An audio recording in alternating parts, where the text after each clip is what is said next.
राधे राधे दोस्तों।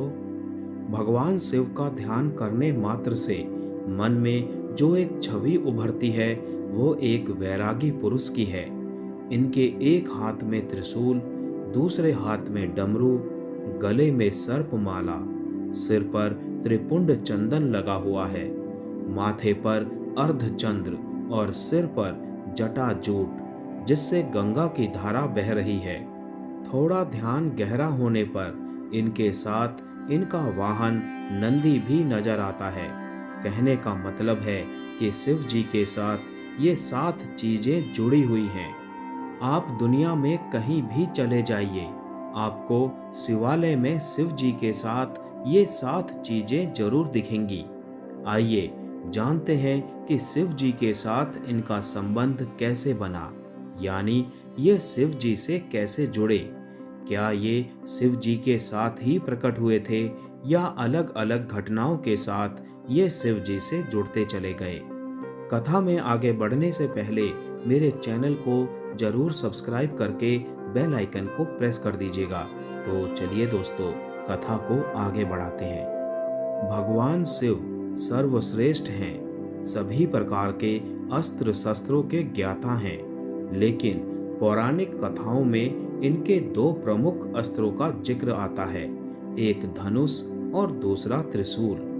त्रिपुरासुर का वध और अर्जुन का मान भंग, ये 2 ऐसी घटनाएं हैं जहां शिव जी ने अपनी धनुर्विद्या का प्रदर्शन किया था, जबकि त्रिशूल का प्रयोग शिव जी ने कई बार किया है।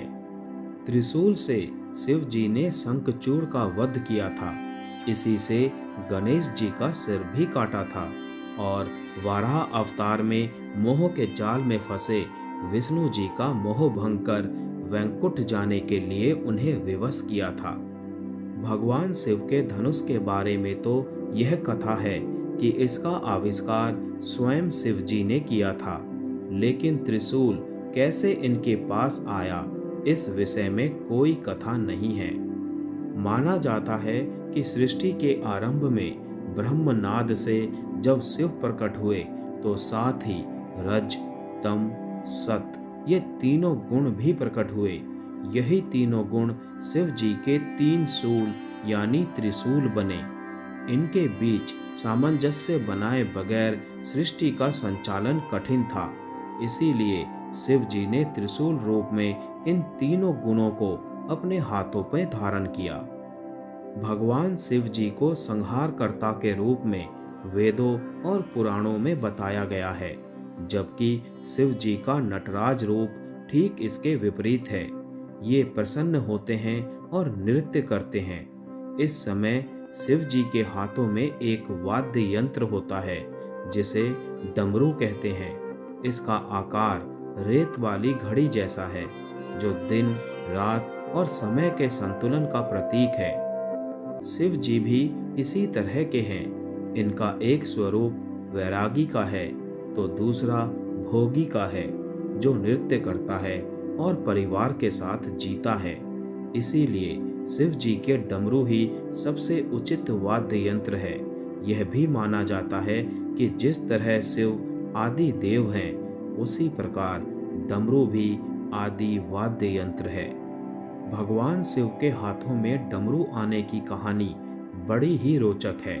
सृष्टि के आरंभ में जब देवी सरस्वती प्रकट हुई, तब देवी ने अपनी वीणा के स्वर से सृष्टि में ध्वनि को जन्म दिया, लेकिन ये ध्वनि सुर और संगीत के विहीन थी।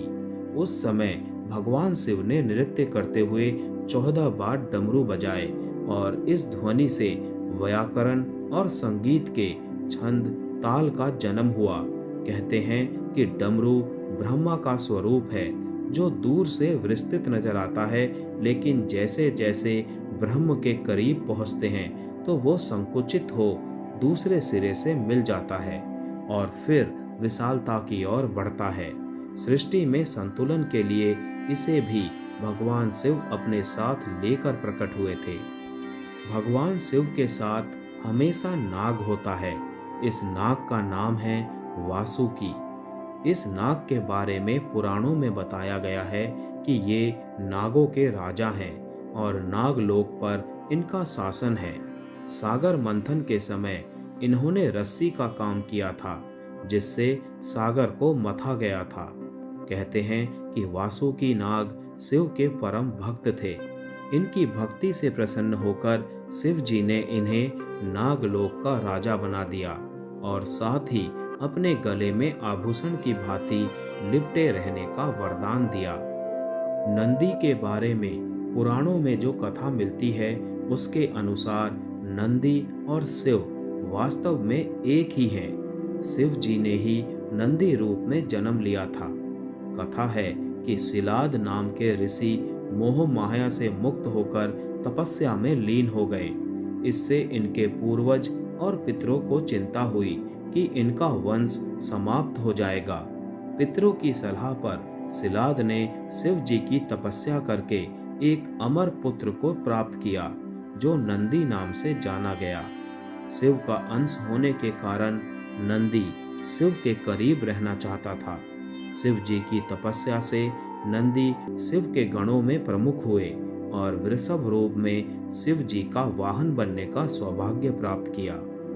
शिव पुराण के अनुसार चंद्रमा का विवाह दक्ष प्रजापति की 27 कन्याओं से हुआ था।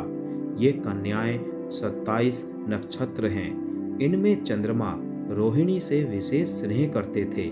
इसकी शिकायत जब अन्य कन्याओं ने राजा दक्ष से की, तो दक्ष ने चंद्रमा को क्षय रोग होने का श्राप दे दिया।